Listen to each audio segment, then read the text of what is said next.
ಚಿಕ್ಕೋಡಿಯ ಕುಡ್ಚಿ ಮತಕ್ಷೇತ್ರದ ಹಾರುಗೇರಿ, ಕಟಕಭಾವಿ, ಸವಸುದ್ದಿ ಹಾಗೂ ಇಟನಾಳ ಗ್ರಾಮಗಳಲ್ಲಿ ಸುಮಾರು 8.63 ಕೋಟಿ ಮೊತ್ತದ ಅನುದಾನದಲ್ಲಿ ವಿವಿಧ ಅಭಿವೃದ್ಧಿ ಕಾಮಗಾರಿಗಳಿಗೆ ಶಾಸಕ ಮಹೇಂದ್ರ ತಮ್ಮನವರ್ ಚಾಲನೆಯನ್ನ ನೀಡಿದರು.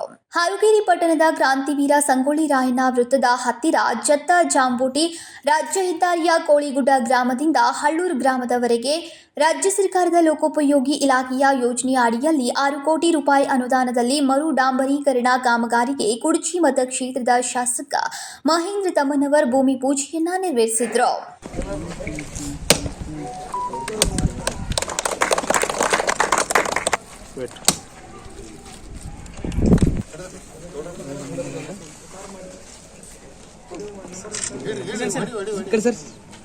ನಂತರ ಚಿಕ್ಕೋಡಿ ರೈಲ್ವೆ ಸ್ಟೇಷನ್ಗೆ ಹೋಗುವ ಮುಗಳಕೋಡ, ಹಂದಿಗುಂದ, ಆಯ್ದ ಭಾಗಗಳಲ್ಲಿ 2 ಕೋಟಿ ಅನುದಾನದ ರಸ್ತೆ ಸುಧಾರಣೆ ಕಾಮಗಾರಿ, ಸವಸುದ್ದಿ ಗ್ರಾಮದ ಸರ್ಕಾರಿ ಪ್ರೌಢಶಾಲೆಗೆ ಹೆಚ್ಚುವರಿಯಾಗಿ 63.53 ಲಕ್ಷ ಅನುದಾನದಲ್ಲಿ 4 ಶಾಲಾ ಕೊಠಡಿ ಕಾಮಗಾರಿಗಳಿಗೆ ಭೂಮಿ ಪೂಜೆಯನ್ನ ಸಲ್ಲಿಸಿದ್ರು.